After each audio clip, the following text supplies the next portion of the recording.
وصل إلى القاهرة الرئيس السوري سعيد الغزي رئيس وزراء سوريا، والزعيم شوكت شقير رئيس هيئة أركان حرب الجيش السوري، لكي يؤكدا للرئيس جمال عبد الناصر صداقة سوريا وتأييدها لحكومة الثورة المصرية.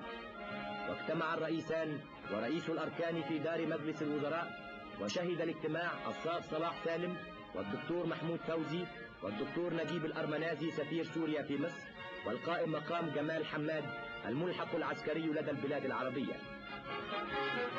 صحب الرئيس جمال عبد الناصر ضيفه العظيم ورفاقه إلى نادي القوات المسلحة بالزمالك، حيث قدم سيادته للرئيس السوري السادة الوزراء وكبار الشخصيات المصرية.